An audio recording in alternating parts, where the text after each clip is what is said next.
I-PAC কাণ্ডে supreme কোর্টে জোড়া মামলা দায়ের করল ইডি। একটি মামলা ইডির তরফ থেকে, আরেকটি ইডির 3 আধিকারিক নিশান্ত কুমার, বিক্রম অহলওয়াত ও প্রশান্ত চান্ডিলার পক্ষ থেকে। মমতা বন্দ্যোপাধ্যায়, রাজ্য পুলিশের ডিজি রাজীব কুমার, কলকাতার পুলিশ কমিশনার মনোজ ভার্মা ও কলকাতা পুলিশের ডিসি দক্ষিণ প্রিয়ব্রত রায়ের বিরুদ্ধে মামলা করা হয়েছে। অভিযোগ করা হয়েছে, কয়লা পাচার তদন্তের গুরুত্বপূর্ণ ফাইল মুখ্যমন্ত্রী মমতা বন্দ্যোপাধ্যায় ও পুলিশ জোর করে নিয়ে চলে গেছে। ডিজিটাল ফরেন্সিক তদন্ত ব্যাহত হয়েছে, তাই সিবিআইকে দিয়ে পুরো ঘটনার তদন্ত করানোর আর্জি জানিয়েছে ইডি। 1 নম্বরে আসামি করেছে মমতা ব্যানার্জিকে। রাজীব কুমার, মনোজ ভার্মাদের আসামি করতে চেয়েছে।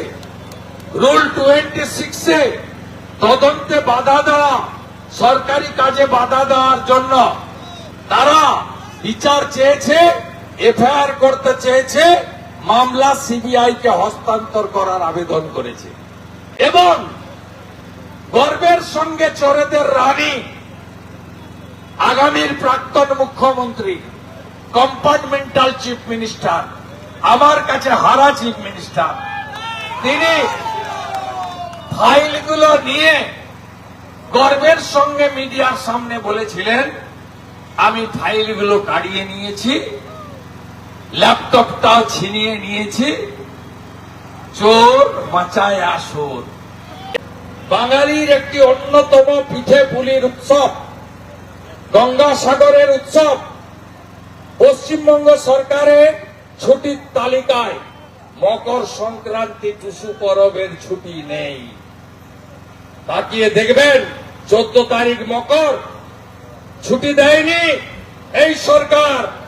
এই সরকার যাতে এপ্রিল মাসের পরে না থাকে, তার দায়িত্ব আপনাদের নিতে হবে। দক্ষিণ কলকাতার মাটিতে দাঁড়িয়ে বলে গেলাম, বিজেপি যাকেই প্রার্থী করুক, ভবানীপুরে মমতা ব্যানার্জিকে হারানোর দায়িত্ব শুভেন্দু অধিকারী। আমার দায়িত্ব, আমি দায়িত্ব নিয়ে ভারতীয় জনতা পার্টিকে ভবানীপুরে, যে মমতা ব্যানার্জি নন্দীগ্রামে হেরেছিলেন, এবারে ভবানীপুরে হারবেন, হারবেন, হারবেন।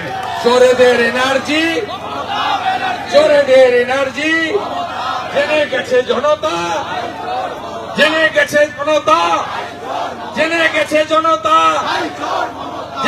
ममता बनर्जी गैर कानूनी काम किया, कानून को हाथ में उठाया, संविधान को तोड़ा, आईपीएस ऑफिसर को लेकर फाइल किया, इलेक्ट्रॉनिक डिवाइस चोरी की। इसलिए इस तरीके से हरकत करने कानून में जो प्राविधान है, वो ममता बनर्जी को क्यों नहीं, उनके ऊपर चार्ज नहीं, क्यों अरेस्ट नहीं हो रहा है, आईपीएस लोग के खिलाफ कार्रवाई नहीं कर रहा। इसका कानून तो बराबर है, सबके लिए बराबर है। इसलिए इस रूट से ममता बनर्जी ने जुलूस किया इन फेवर ऑफ द चोर।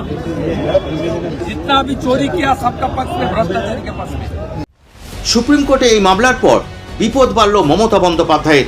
একজন মুখ্যমন্ত্রী হয়ে যে জঘন্য কাজ করেছেন তা নজিরবিহীন, অসাংবিধানিক কাজ করেছেন, দেশের আইন ব্যবস্থাকে চ্যালেঞ্জের মুখে ফেলে দিয়েছেন। তাই সকলে তাকিয়ে আছে সুপ্রিম কোর্ট কি নির্দেশ দেয় সেই দিকে।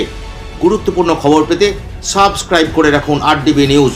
ভিডিওটি লাইক ও শেয়ার করতে ভুলবেন না।